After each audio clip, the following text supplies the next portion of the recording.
What's up, guys? It's Zach, and today I want to talk about assassins. I got an interesting comment on my last video, which was qiyana guide win. I find this interesting because I'm not a qiyana player, and while I'm an assassin player, and I do have probably, I don't know, 100-ish games on qiyana, I'm not good at her. I'm not mechanical. I'm not the person you should be coming to for qiyana gameplay guides. So what I can do instead is break down very, very explicitly what the good qiyana players are doing. On my screen is a video of beifeng. If you don't know beifeng, as far as I'm aware, he's the best qiyana in the world. This dude is absolutely insane. He's consistently very high LP on the Chinese server. I think the highest I've seen him is like 1800-ish. But, I mean, he's a qiyana one-trick, and he's hitting, well over 1,000 LP on the Chinese server. I think that should be enough of a resume, even if he's not the single best qiyana. He's amazing at the game. He's a great person to watch. You can go onto u.gg and get these guides, or get the guide information, right? You can get rune pages, you can get builds, and you can get, like, matchups. You can get all of the stuff that a guide would normally tell you. I'd like to recommend u.gg because, as far as I'm aware, it's the site Riot has set as closest to their own API data, like their own internal data. So if you want to understand builds, if you want to understand, I don't know, max order matchups, rune pages, go there, look that up. Instead of a guide, what I'm going to give you is a detailed breakdown of the way beifeng thinks when he is playing the start of this game. We're going to look at this just from an analytical perspective. Beifeng's Silas just got first blood, like 5 seconds ago or something. His Nidalee just walked in, and they got invaded and didn't cover properly, and Nidalee died. So let's watch what he does with that advantage. We're going to skip forward a little bit. So he's not going to do anything, right? Go ward to see if the enemy is going to go to Raptors by 3 minutes. This is a pretty standard ward, and warding at 126, either your Raptors or the opposing Raptors, is a really easy ward to put in mid lane that will track whatever the jungler does to some degree. It gives a good amount of information. Important to note, your first ward should basically always be for the jungle. Not only because the jungle's early game is straight up more important than yours, but because if the enemy jungler is going to do something that disrupts your game plan, especially as a mid laner, you're going to know because the enemy jungler is not doing what you'd expect them to do. If they're invading, if they're level 2ing, if they're doing some weird-ass pathing, they're not going to be on their Raptors by 2 minutes 30. No matter what, they just won't be doing that. So, there you go. And if they're not on your Raptors, they probably aren't invading, because Raptors are by far the easiest camp to invade.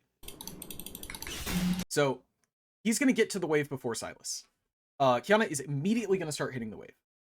It is important to note that qiyana's passive and her W passive damage give her a level 1 advantage against most champions. He also has Conquer and Ignite, which is an insane amount of kill pressure. He has Sudden Impact, so everything he has is for fishing for a level 1 kill. Silas is going to walk up, but he's a little late. We don't know why he was late. Or actually, wait, was he buying? Sorry. Yeah, so he bought tier 1 boots. But he doesn't have pots. And again, he's late to the wave. beifeng is going to push to hit the wave because he wants to pressure the Silas. No matter what, even with Silas having a gold advantage, he wants to pressure the Silas. Let's watch the way that this trade goes, because this is very important, right? We are holding our W the entire wave. We don't jump in and hit. The reason we don't jump in and hit is because Silas wins burst trades. He has 2 abilities and 2 passive procs. Well, 1 ability, but 2 passive procs. So he can outposition you, he has a crowd control, and he has better short trade. beifeng has a potion and better long trade with his W attack speed, range, and hit damage. So beifeng doesn't need to ever do anything. He has the reaction in the matchup. If you have the reaction, as an assassin, you are typically winning the matchup. The reason is because you can do things like this. Assassins have a ton of outplay potential in their kit. If your opponent tries to do something, most assassins have a blink that they can use in a way that's very detrimental to the opponent. So if your opponent relies on skill shot trades, you're probably going to win. He's going to immediately fish for additional autos. Look at how he paths forward and then gives up the moment he sees that Silas isn't going to extend the trade. He knows the trade's not good, and he's going to go right back to his actual objective, which is hitting the wave. Some of the comments are about how beifeng gets such good CS. This is the reason. Look at how he's positioning. Look at when he decides to back off. Look at when he's going to switch his passive immediately because he knows Sylas W is still in cooldown. The moment he doesn't have an advantage to get from the wave, he steps directly backwards. Sylas E is going to come back up in just a second. He doesn't have his W because he refreshed his passive. And there's no advantage to be gained from hitting this minion. Your wave is going to be pushed farther up, meaning it's easier to get level 2 ganked by Pantheon, or if you mess up, to get killed in 1v1 by an extended trade. And killing that minion doesn't get you level 2 faster. The first melee creep after 2 ranged and 3 melee. So 5 total creeps, plus the first melee of the second wave gets you level 2. You don't need this minion to hit level 2, and he knows that. But Sylas knows that he needs this minion. All beifeng is doing is defending this minion. Sylas walks up, and he immediately steps because his attack range is better, and he's got the minions to block Sylas E. He's looking to get that auto attack, because now he's going to be standing in the melee creeps, and it's very, very hard for Sylas to connect his skill shot damage. Now he has a health advantage. Yes, Sylas can get level 2 first sometimes, but... And it's important to note that Sylas also has a kill XP. We don't know exactly how much he got. I'm not looking at this, and if you're not a challenger player, you don't know how much he got, probably. You don't care about the very, very tiny breakpoints of level 1 XP kills. But he can hit level 2 soon. So Sylas is walking up really aggressively. Too aggressively. He's going to hit this, and he's going to try to go for a level 2 trade. This is death. If you're a qiyana player, you should see this as death, and most people probably will be looking at this and knowing it's a mistake. beifeng has Ignite. He has Conqueror stacks already, because earlier, 5 and then 10 and then 5 seconds ago, he pushes every little moment he can to contest Sylas's attempts to hit the wave. Right? 1 stack, 2 stacks, and now Sylas goes in for the level 2 push. Gets level 2 off the 2 range creeps, which is what you get when you don't get a little too cheesed off level 1. He's not going to share 5-person EXP. They didn't 5-man invade, so Sylas is going to get level 2 off the 6 creep. But he's just used his cooldowns. qiyana has Conquer, and more importantly, qiyana has better DPS. beifeng is going to keep pushing. We're not going to Ignite because we know we're winning. The W jump extends our range. And at this point, we don't care about the minions because we have a huge amount of health advantage, right? Even that level advantage doesn't make up for the health advantage that we've gotten. Look at the hit damage difference. qiyana's AD Conqueror, the power of Dorn's Blade giving her a little extra health in this duel, and, most importantly, her W, 12 and 83. Look at that damage. Look at Sylas, 53. That's a huge damage trade. Now, this is one last thing that's going to come into this lane. So we fought over the wave, we pushed our Conqueror stacks, and we stood to contest every minion that Sylas wanted to go for. We held our W until we were able to get tempo in the trade, and now we're going to mind game. If you've played a champion that flashes to hit one of their skill shots, maybe you've played Shen, Vi, Gragas, this is probably going to look familiar. He's trying to get Sylas to flash for free, because odds are, when his auto attack timer comes up, right, look, auto attack, and then here, he can flash an auto attack. But he's not going to, because he respects the challenger player. He knows that Sylas could flash right now, and he would lose flash. Instead, he waits until the minion is aggroed by the turret, he's not going to trade, and then he immediately flash kills. He doesn't care about hitting level 2. Maybe Sylas is greeting, trying to get him to trade into the turret, and doesn't see the minion. Maybe Sylas is just waiting for cooldowns. Maybe he's trying to bait qiyana to flash in once qiyana hits level 2, which I think is the most likely gameplay. That's probably what Sylas wants to do. But he goes for it the moment he can go for it. He goes for it the moment he can get this one auto attack because he knows his damage. He knows full Conqueror stacks, Ignite, auto attack kills. The most important thing to take away from this is that all he cares about is the wave. This entire lane phase, I'm going to restate this, but we're just going to watch, and instead of breaking down every decision very quickly, we're going to watch and talk about the wave. He gets to the wave first, so he hits it. He doesn't hard push because he doesn't want the wave to be in a bad state. Look, he's not auto-attacking right now. He's just getting the last hits and mashing Sylas's push. He's going to immediately be ready to back off because he knows Sylas wants a trade. One hit, go back to the wave. Auto-attack, he has pressure. He's going to hover around the wave. He's waiting for Sylas E. He gets the last minion. Sylas E is about to come back up. He steps back into his minions, but doesn't give any space because he wants to contest every auto-attack. Goes for a W, goes for an auto. Now he has prio when Sylas is about to all-in. Sylas gets the wave, and he immediately forces the fight. An ally has been slain. Waits for the minion to tank the turret shot, makes sure that Sylas won't flash, and then takes the final kill. when I, in my last video, talked about how assassins should D2 lead, this is one of the things I was talking about. He is paying attention to the wave, not to the champion. Silas's position is also based on the wave. Sylas wants level 2, Sylas is pushing, Sylas wants to contest qiyana off the minions. So why does he stay for this wave? Well, he doesn't really. He starts to, and then he sees Pantheon cross from top side to bot side. He sees level 3 Pantheon, so Pantheon has to pressure him off the wave. But again, he played for as much pressure as possible. He played for tempo. His champion is on the map. That forces Pantheon to come in here, because if qiyana pushes this wave, she's going to get insane back. In this case, she's going to get double longsword. So Pantheon shows on map, which means that we know that Pantheon went from bot to top side. Staying on the map and throwing 1 Q, being 2 seconds late to his lane, gave vital information to an invade jungler, to our Nidalee. Now Nidalee knows where Pantheon is. He pings Pantheon going to Raptors. Nidalee passes to her Raptors, does her full clear, and now we know Pantheon is top side. We know his pathing. And we're back to the trades. This part is a little less important. But look at Pantheon versus Nidalee. Pantheon's just now walking out of the bush at 348. Nidalee's already moving up. Nidalee is a faster clear champion than Pantheon. Nidalee's also slightly better in extended trades in the jungle, and of course they have their support. So we're gonna all chase. Right now, we care about our champion in the jungle. This is tempo in the jungle, right? We can chase the Pantheon as much as we want, and if he mispositions, we're going to get a kill. So he gives up pressure on the minions to hedge for the kill on Pantheon. He walks with his team, starts to walk back. See, he's still looking for that wave, and then the moment he realizes Pantheon is killable, he moves himself back up. His team is good, so Rel hits the W, Nidalee hits the spear, and he ends up with the kill. Immediately go back to the wave.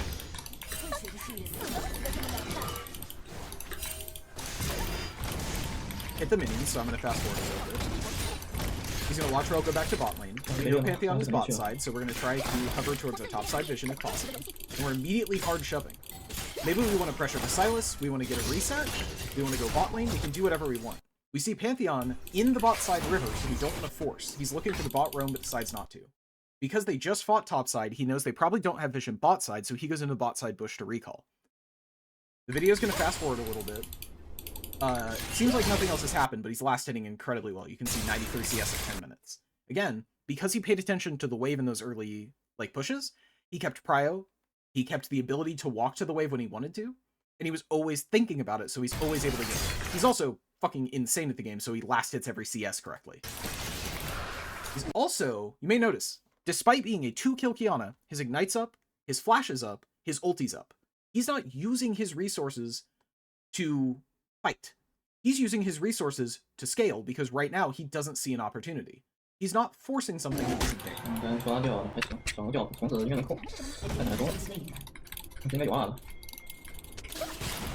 Sylas is missing, which means we can immediately pressure the wave. Sylas goes for an overexerted trade. One more time, if you're assassin and your opponent trades into you and you don't have, you're not like at a massive gold deficit and you have all your cooldowns, you are winning. He is immediately going to stealth Q and look for an ult. Ults the Pantheon.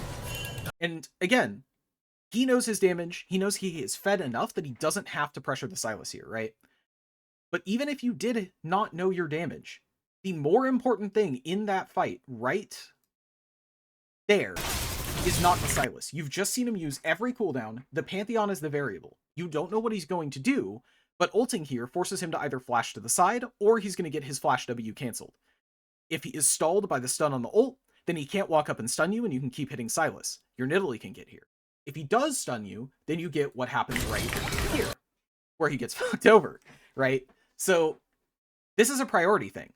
He could hold his ult, or he could try to like flash ult the Sylas you into a wall or something, but he doesn't need it.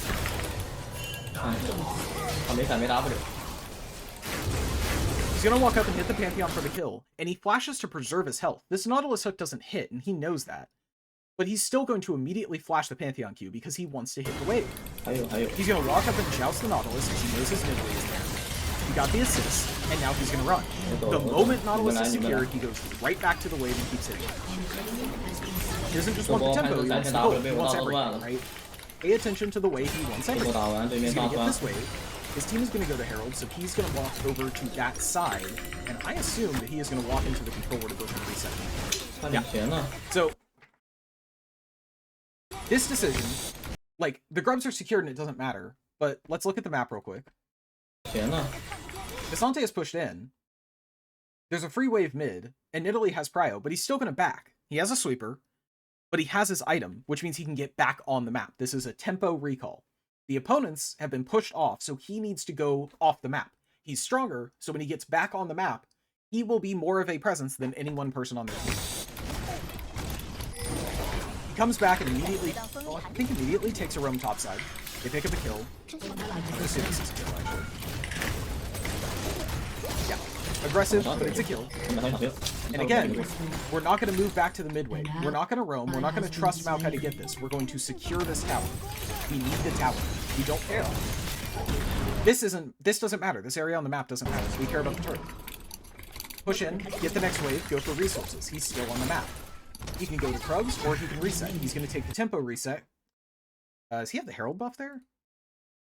Oh yeah, him and Italy took, No, he doesn't have the Herald buff. That was the weird pink ring. Immediately reset, immediately go top. Don't even care about the mid wave. Go mid, go top. I think he might have taken the mid wave. That's my thought. But, again, he's going to hover these guys because they're on the wave. He's going to walk in. And then he's going to move back and forth around his Corki. And then he's going to take the wave.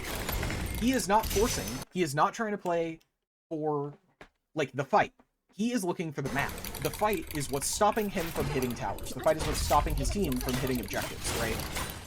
He doesn't walk to that objective because there's no enemy champions there and he's an assassin. His objective is to put pressure. The pressure, in that case, comes from the wave because the pressure on the objective already exists. From this point, I didn't mean to screen out. From this point, he's incredibly fed. But his team is even, right? You see 14 versus 13. Pause on the tab menu here. So we can see no one person is fed. That makes your job harder as an assassin. They're pretty tanky. That makes your job harder as an assassin. Misfortune can go off in 2 seconds, and can take safer positioning than, say, Tyson. That makes your job even harder. Look at where he's coming from for this fight.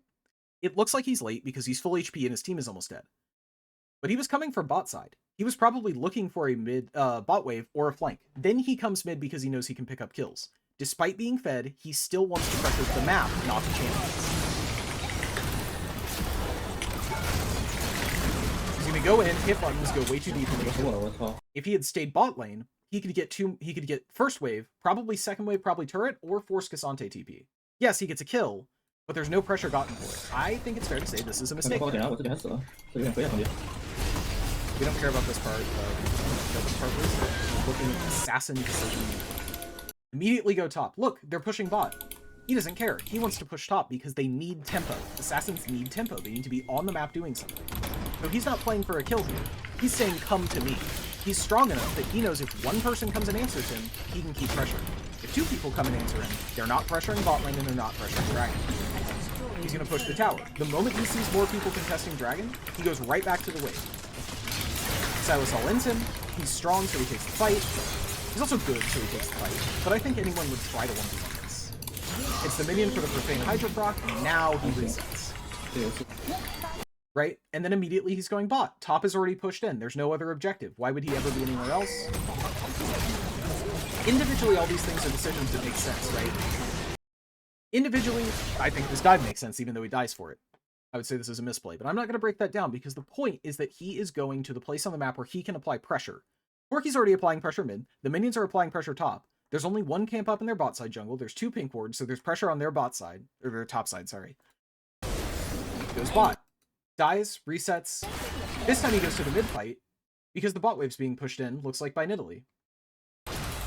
He hovers his Corki and immediately is looking to use all his cooldowns to save the Corki. Look at how, even though he's an assassin, he's putting himself between the team and Corki. He ults the moment 3 people get in. There's no kill here. And that could be bad. qiyana ult is one of the most important tools in the team. Even though the Corki's caught, he still stalls it. Because the entire enemy team is going to group up on that Corki because the ADC wins the game. Now we get the punish.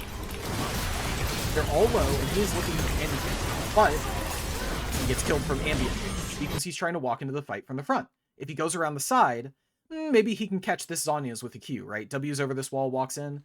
Maybe he can throw a E-snare or something. Maybe he doesn't get caught. But the team dies because his ADC dies. And he didn't have ult.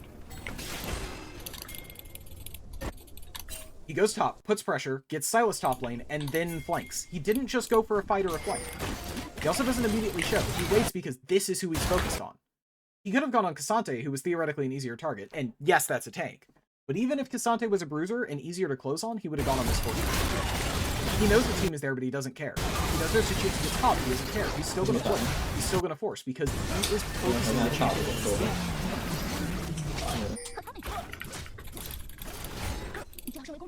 We're going into the late game now, so his decision-making is firmly set in the fact that he is not the carry. This is an important distinction here. Look at, from 25 minutes, he has 231 CS. And all the way up to 31 minutes, he has 255 CS. Right? He gets no CS for like 4 minutes, because what matters now is the tempo. And yes, his team is losing. I'm aware of that. But what he needs to do is put his champion in the correct position. That's what he's doing.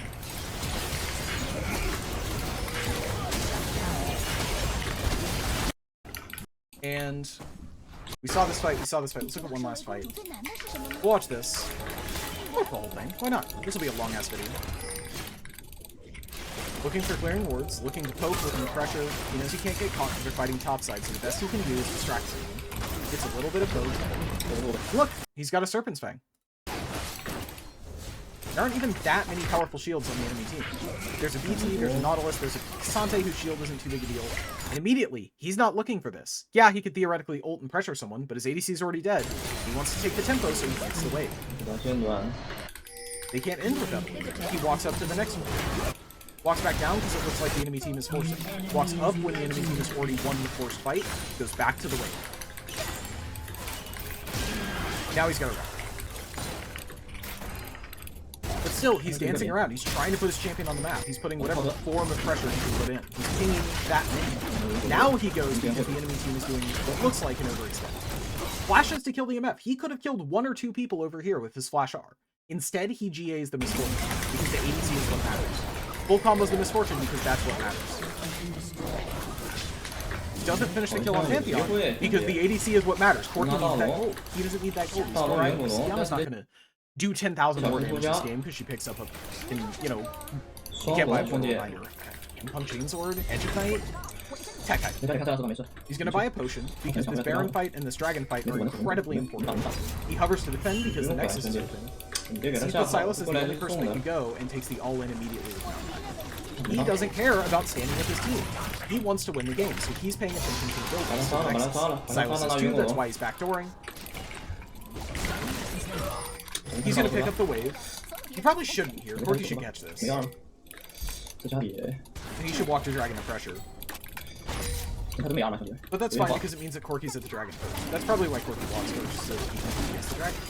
Enemy team has shown up and they're gonna fight. He goes into the pit and immediately stealths. He's putting himself between the carry and the dragon. He doesn't care about that carry, even if it's an easy kill. Everyone is more concerned with the Rel, and you can see that from the way... or the MF, and you can see that from the way the Rel blocking. Now we're in full team fight mode, walking the back line, kill everybody. Ping the base, you just saw someone. He's ready to use the empowered recall to get up. Look at the rest of the map, he is immediately top. Top is more pushed in, he wants the tempo, his team is mid, he's gonna go top. He can't do anything about Pantheon ulting in. He'd rather do this and force him to answer.